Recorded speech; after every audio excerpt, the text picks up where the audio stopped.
homo, we have lion and tiger, and these are in feline.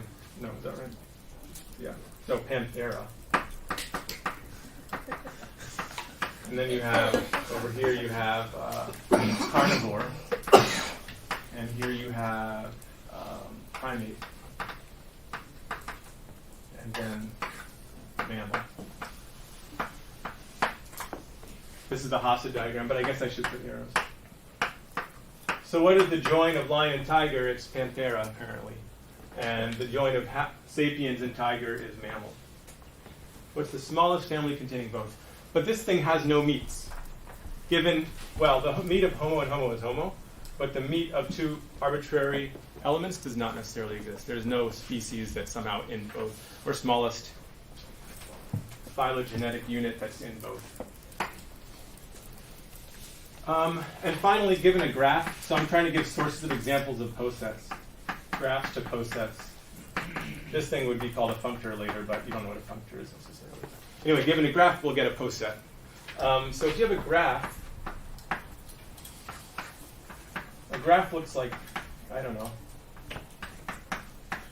that. So here's a graph. It's a simple graph, meaning there's no two edges. And this will turn into a poset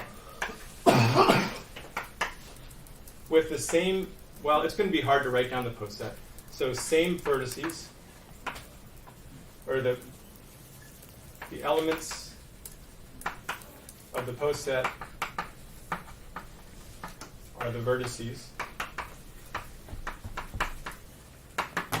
And, well, I guess it's like a Hasse diagram for something. That's what I mean to say. Maybe I don't even need to say more. This is a Hasse diagram for some poset. What poset is it a Hasse diagram for? Whatever one that is, that's the way to take a graph and turn it into a poset. So here we say this one's under this one's under this one's under this one's under this one's under this. This one's under this one, and this one's under this one. And that's kind of weird, but it's not too weird. It just means they're equivalent according to this structure. And this one's off by itself. It's not related to anything. Yeah. Can you write down that name of the diagram? Because I don't know what Oh, yeah.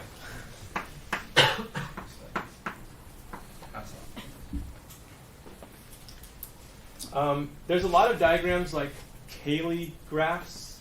There's something called Cayley graphs in group theory, and there's something called Hasse diagrams.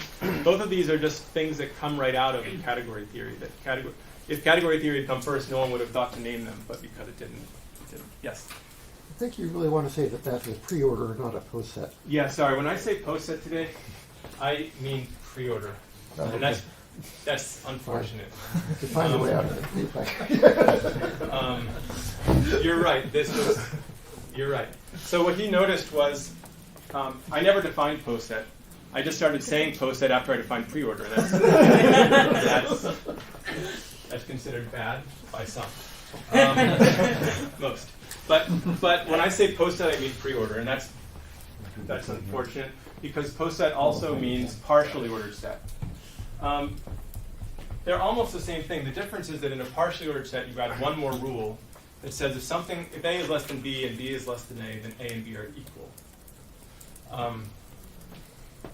It's kind of like saying you can't have two names for the same thing, or you can't have an even partnership or something.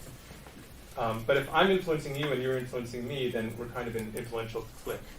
And so in a pre-order, you're allowed to have these cliques. Question. Yes. Are meet and join consistently defined on all posets or pre-orders? It doesn't seem like it. Like you can have two different. Yes, go ahead. You can have like two different possible meets or joins, like two that are slightly larger. Like So I didn't quite define it here.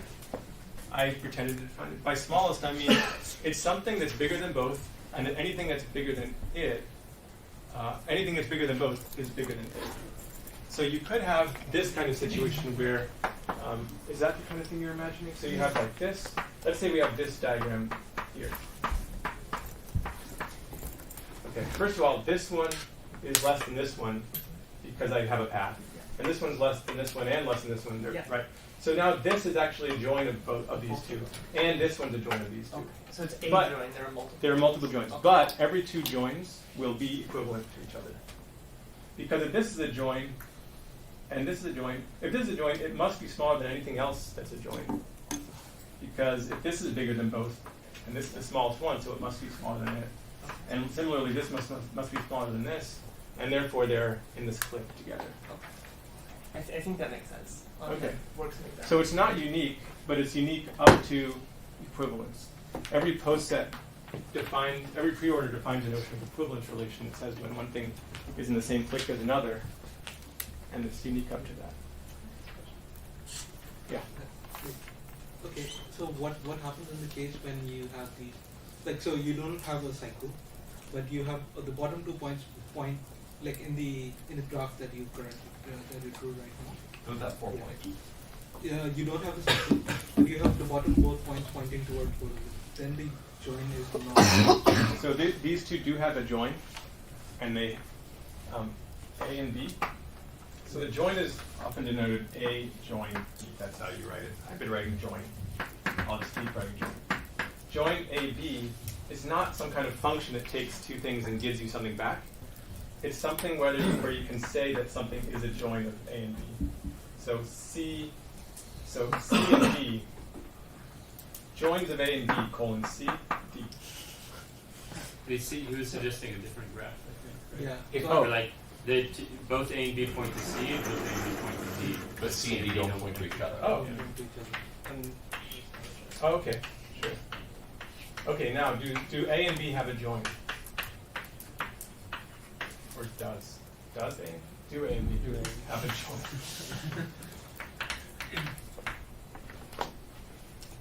Question mark. Well, is it the case that they're so I should say if it exists. I kind of said it aloud, but I didn't say it in writing. So, is there something that's bigger than both A and B, such that everything else is bigger than both A and B is bigger than it? No. Since if you tried to say this was the join, then this candidate over here would say, well, how come you don't point to me? And he would contradict your claim of being a join. Or she. Okay, other questions? Is there a question up here? That was the same one. Okay. Yeah. Great, yeah. So the two questions down here, I think, alluded to an important point in category theory, which is that somehow the distinction between isomorphic and equal is, well, equality is not really something we want to consider. We want to really consider two things, basically to be the same if they're isomorphic, if they play the same role in this web of relationships. So one of the problems you get, say, trying to define numbers set theoretically is you want to sort of say that there is just sort of a two-element set if we're counting things. So some set has two elements in it if it's in bijection with some two-element set. But which two-element set should we pick there? All of them are about the same. And so really we want to talk about what things are in terms of their properties. I'll try to resume with that idea. So what he's saying is that because in this graph here, C and D play exactly the same role, one is going to be less than something else if and only if the other one's less than it, and something's going to be less than C if and only if it's less than D. They're playing exactly the same role, so they're like equivalent. And this notion of equivalent but not equal is important in category theory, whereas like in computation it might be an annoyance. Maybe more classically it was considered an annoyance, and nowadays we think of it as an important thing to consider. So in category theory, we tend to look for the things where we allow equivalences between things that aren't necessarily equal. Right, so somehow the pre-order definition is favored. Yeah, we That's favor the definition. pre-order. Somehow pre-orders Yeah. and post-sets and part-orders are essentially the same thing apart from where you identify things that play the same role. And from a category theoretic perspective, it's better not to identify those things and just have multiple things that can play the same role, maybe with different names, but ultimately the category theory won't actually see that. Okay, so I want to talk next about monotone maps. Monotone maps, so category theory is all about things and relations between them. So we talked about posets as a bunch of things and a relationship of less than-ness between them. But then we also want to talk about posets as things and relationships between posets. So a poset has some things that are related, but now we have whole posets that are related. So a monotone map, so a relationship, no. Okay. A relationship between posets, whole posets. Okay, so suppose you have two posets, P and its version of less than this, and Q and its whole version of less than this. And we've given a bunch of different posets today, so just think of two of those. A monotone map from P to Q is a function f taking the set P to the set Q such that for all P1 and P2 in P, if P1 is less than, according to P2, then f of P1 is less than, according to Q, f of P2. So it's saying that their structures, the way they think about less than this is compatible across F. And we're going to give a bunch of examples of monotone maps. So for example, the tree of life to rank. So upstairs you see the tree of life up there. So I have rank of like species,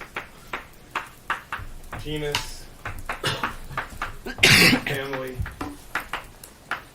order, class, phylum. I'm not sure if I got them all. Yeah. Okay, so all these guys go to species. All these guys go to genus. Primate and those guys go to order. And mammal goes to class. You probably can't read what I'm trying to write there. So that's a function from upstairs to downstairs. It's hard to read maybe, but so those four dots, Habilis, Sapiens, lion, and tigers go to species. Homo and Panthera go to genus. Primate and carnivore go to order. And mammal goes to class, and nothing goes to these two. So that's a function from one set to another. And if there's a path from A to B there, there's going to be a path from A to B here. In other words, less than this there is mapping to less than this here. And it's not surjective because I missed order and I missed some other stuff. And it's not injective because two things are collapsed into the same spot. So it's not one-to-one and it's not one onto, but it's still a map of posets.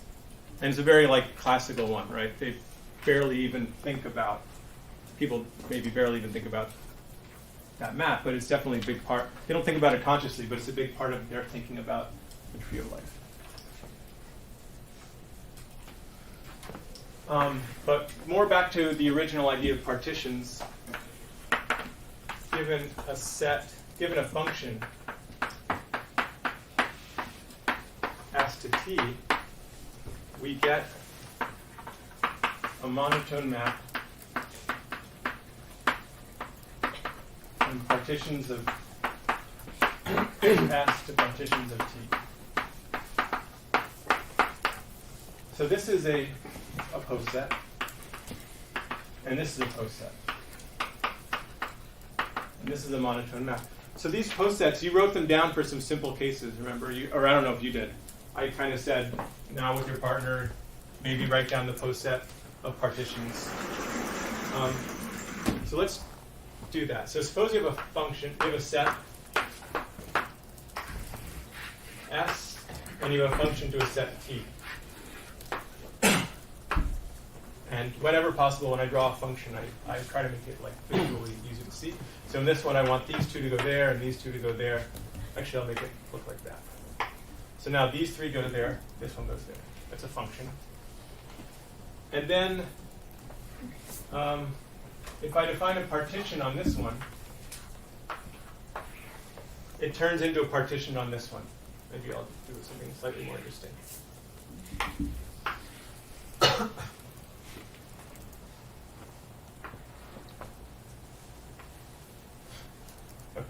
So what happens when you push this partition forward is that you say two things are related here if there's something back here that was related that hit them.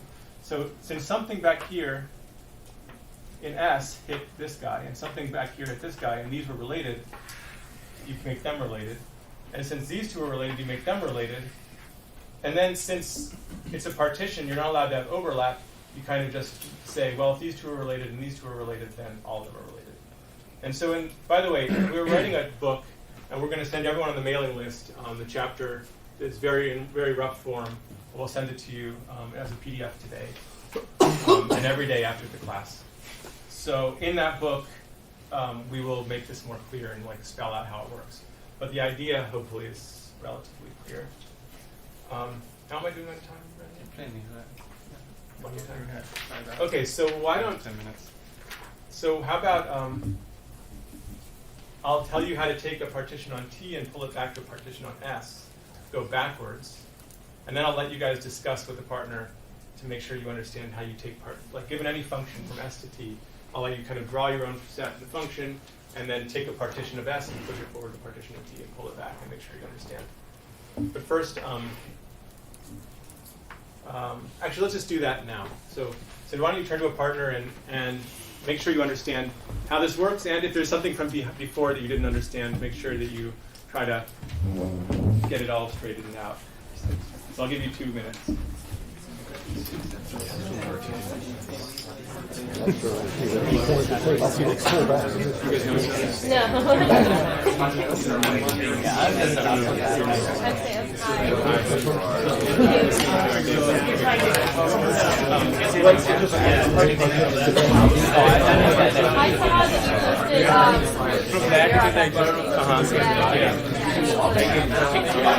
These other guys are And how's this stuff? But I mean, it's like, I mean, this is super contemplative, so I'm like, well, it looks like you can do some other stuff. But I think the examples are really good. It's like a lot of it helps to take the abstract out and have self-realistic values. That's a lot. I'll try. I missed that.